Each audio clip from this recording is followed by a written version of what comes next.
Pessoal, vamos fazer o segundo vídeo aí para o sexto ano, porque eu bisonhei ao invés de colocar play novamente, eu apertei stop e bal. Vamos lá continuar sobre frente frias e zonas de convergência.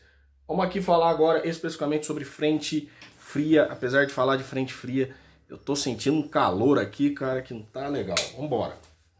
Vambora aqui, continuando, seguindo a nossa aula. Vem por comigo na lousa. Beleza, pessoal? Olha aqui. Frente fria. Toda vez que eu falo de frente fria e frente quente, eu preciso entender que há um conjunto de massa de ar fria que está empurrando a massa de ar quente que está desse lado. Então imagine vocês aqui um conjunto de força de massa de ar fria empurrando. Por isso que as setinhas estão para lá. Então tudo isso aqui, massa de ar frio, está desse lado, empurrando a massa de ar quente, que também, de alguma forma, tenta empurrar a massa de ar quente, né? De alguma forma, tenta empurrar a massa de ar quente.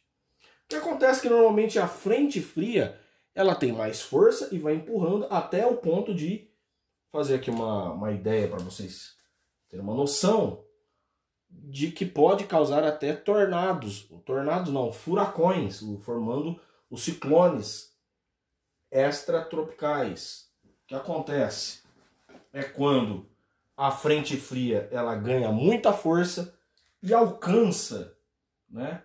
É tipo assim, ela pega por trás a frente quente. Aí, meu amigo, aí fechou. Aqui o tempo fechou. Porque quando eu tenho uma situação dessa, quer dizer o quê? A massa de ar fria foi tão rápida que ela vem e consegue fechar, ela fecha, não dá espaço para a frente quente, pega por trás e começa a formação aqui literalmente de um redemoinho. Literalmente, tá? É isso aqui que acontece com as frentes frias e frente quente. É isso aqui.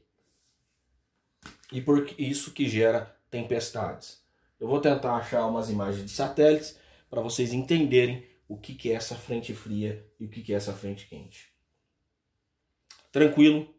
Então a frente fria avança para um lado, enquanto a frente quente avança para o outro, mas elas se chocam. Se chocam e normalmente a frente fria passa por debaixo da frente quente, jogando a massa de ar frio, a massa de ar quente por cima da frente fria. Isso aqui é olhando de cima do espaço, olhando de cima sobre o território, tá? Depois eu vou mostrar novamente como que fica isso sobre a superfície. Tranquilo? Isso são representações que ocorrem no mapa.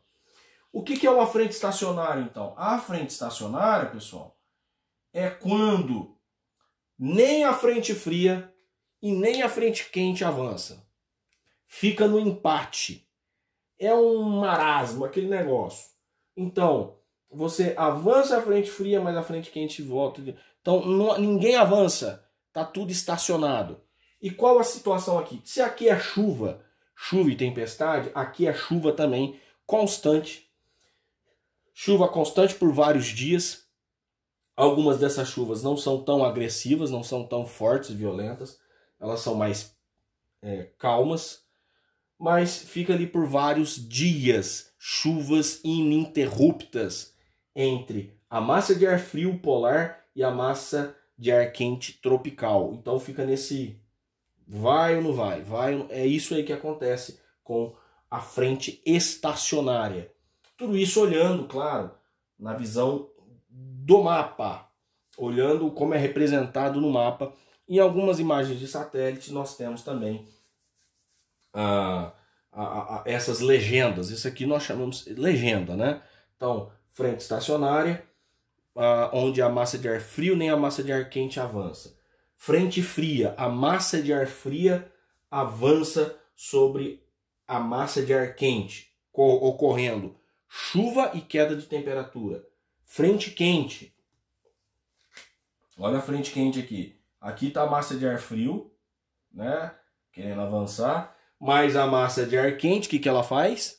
a massa de ar quente, ela consegue vencer a massa de ar frio, formando a frente quente. Ou seja, aqui está frio, de repente ocorre chuva com aumento de temperatura. Muito raro acontecer no nosso território. No Brasil, nós recebemos a frente quente. É impossível, eu não sei, não sei se aconteceu um fenômeno aí, se tem algum doutor, pós-doutor em climatologia e puder responder para mim, se já ocorreu frente quente no território brasileiro, pois imagina, professor, mas esses dias estava frio e agora voltou a esquentar, mas teve chuva? Eu te pergunto, veio a chuva e trouxe calor? Não. Tava quente, veio a chuva e trouxe o frio. Isso é frente fria, foi o que aconteceu nessa última semana. Veio uma pequena chuva, mas trouxe o frio. Frente quente, tá frio pra caramba, vem a chuva e do nada já começa a esquentar. Isso é frente quente. Muito raro acontecer no nosso território. Normalmente isso ocorre no meio do Oceano Atlântico. Tranquilo em relação à frente estacionária e frente fria. Frente quente também. Aí, pessoal, aqui é um exemplo de superfície, tá? Imagina aqui a superfície, tá? Eu vou fazer uma árvorezinha aqui para você entender o que aqui é a superfície. Uma árvorezinha. Fazer uma casinha aqui para você entender que aqui são lugares da superfície. Só para vocês entenderem, outra casinha aqui para vocês entenderem, fazer uma árvorezinha aqui. Árvorezinha também. Fazer uma árvorezinha aqui. Ixi. Entender que é uma superfície, tá? Região de superfície. Uma imagem horizontal. A massa polar está vindo. Ela é mais densa, por isso que eu fiz as moléculas aqui. Não é neve, não é chuva, tá? Imagina as moléculas de ar mais próximas, mais densas. E ela tem mais força, por ser mais densa, mais pesada, ela empurra a massa de ar quente, que é mais espalhada, ela é mais volátil, o ar está aquecido, as moléculas estão mais agitadas. Com isso, a massa de ar quente é empurrada para cima e jogada para cima. No processo que a massa de ar é jogada para cima, formam-se as nuvens nas altitudes, nas altitudes mais elevadas, nas partes mais altas da atmosfera. E aqui é onde ocorre a condensação das nuvens, formando-se as nuvens e causando chuva. O que acontece na frente fria é que, nesse caso, dependendo da região, do lugar, a temperatura e umidade que tem na formação da frente fria pode ocorrer precipitação de neve. No nosso caso, quando a massa polar chega no Brasil, ela causa precipitação de neve em alguns lugares como o sul do Brasil, Rio Grande do Sul, Santa Catarina, até mesmo no estado do Paraná. Vai depender muito da temperatura, pois para a precipitação de neve, a temperatura deve chegar aí, no mínimo, 2 graus negativo, 2,5 graus abaixo de zero, falando na escala Celsius, né? 2,5 graus negativos Celsius, tá? E com muita umidade, então na hora que ocorre a precipitação, a chuva, essa água ela se cristaliza devido à baixa temperatura, daí formando os cristais de neve, os flocos de neve, tá? Isso em lugares quando a temperatura é muito baixa, tranquilo. Já ocorreu neve no estado de São Paulo? Segundo os registros de meteorologia, sim, já ocorreu neve em São Paulo há algum tempo atrás. Já ocorreu neve até no estado do Rio de Janeiro. Opa, no Rio de Janeiro? Já nevou no Rio de Janeiro? Sim. No Rio de Janeiro, no pico da Agulhas Negras, no pico de Itatiaia, né? Esses lugares que são picos de morro, né? Onde são picos de serras, lugares muito elevados, veio a massa polar trazendo frio e umidade, trazendo frio e chuva, e quando encontrou nessas altitudes mais elevadas, ocorreu a precipitação de neve, tá? Mas não foi lá na capital, Rio de Janeiro, foi nos picos mais elevados ali na serra, que é a continuação da Serra do Mar, que nós chamamos Serra do Mar aqui no estado de São Paulo. Tranquilo? A frente quente é mais raro, mas acontece. Se não houvesse a frente quente, não teria nem a teoria para nós estarmos explicando aqui, tá? Para estar falando para vocês. Ó, pessoal, eu fiz uma busca aqui na internet, só para vocês entenderem. Aqui eu tenho uma massa de ar frio que vem da região polar e ela entrou no território do continente sul-americano, chegando no Brasil. Foi o que aconteceu aqui. Então, toda essa área aqui é uma massa de ar frio que ocupa toda a América do Sul, o sul da América do Sul, perdão. Essa faixa branca aqui que vocês estão vendo é a colisão da massa de ar quente e seca que estava sobre o nosso território por esses dias, que não chovia, o ar estava seco, não chovia, não acontecia nada, o céu estava marrom, até que entrou a massa de ar frio trazendo chuva, né? E colidiu com essa massa que estava, essa área que estava, não causava nada, estava um ar seco. Ela literalmente empurrou essa massa de ar quente e seca para outro lado. Então, no momento que ela vai empurrando, devido ao movimento de rotação da Terra, que nós chamamos de efeito Coriolis, a massa de ar polar, ela vem fazendo essa curva. Então, ao mesmo tempo que a massa quente, ela ocorre essa disputa entre a massa fria e a massa quente aqui no norte, ocorre então que a massa de ar quente vai sendo desviada para esse lado e a massa de ar frio vai empurrando enquanto a massa de ar quente vai sendo desviada. Olha o que acontece, forma esse canal de nuvens, essa formação de nuvens aqui, e aqui nós temos um vórtice aonde forma os ciclones. O que acontece é que normalmente esses ciclones terminam aqui no Atlântico Sul, o oceano, no sul do Oceano Atlântico. Acontece que algumas vezes esse ciclone aproxima-se do continente. É muito raro, mas já tem acontecido com mais frequências. Esse ciclone que sempre termina no mar, no oceano, tem se aproximado ao continente. É isso que acontece. Então nós temos uma massa de ar frio se aproximando, do outro lado uma massa de ar quente, então forma essa formação, esse canal de nuvens, proporcionando então a chuva e queda de temperatura. É isso que acontece olhando de cima, tá? Numa imagem de satélite. Ó, pessoal, eu fui atrás da imagem do CPTEC,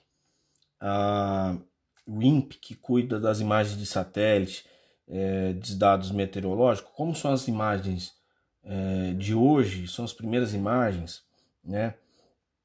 Não sei se dá para reparar aqui a circulação das massas de ar e onde está já a frente fria, a massa de ar polar, que já está se deslocando, saindo do território brasileiro, e aqui já tem um vórtice, tá vendo um vórtice aqui? Esse vórtice aqui, ó, é onde forma o ciclone, mas olha o que acontece, não é no território, sempre no oceano, beleza? Então, nós somos um país abençoado, tá, gente? Nosso país é abençoado por Deus, de fato. Olha, o ciclone aqui, formando no meio do oceano, as massas de ar se deslocando aqui, uma massa de ar quente que tá vindo. Então, a massa polar, ela já enfraqueceu. Agora, para ter uma nova frente fria, só com a chegada de uma nova massa de ar polar sobre o território brasileiro. A questão é que na Antártida já está chegando na primavera, é o final do inverno na Antártida, então essa massa polar, a pressão dela vai diminuir, então o caso de ocorrer uma frente fria é mais raro, né? Não vai ser tão comum aparecer uma frente fria. Eu vou ver aqui uma outra imagem de satélite que eu estava vendo. Essa está mais escura, essa aqui está mais clara.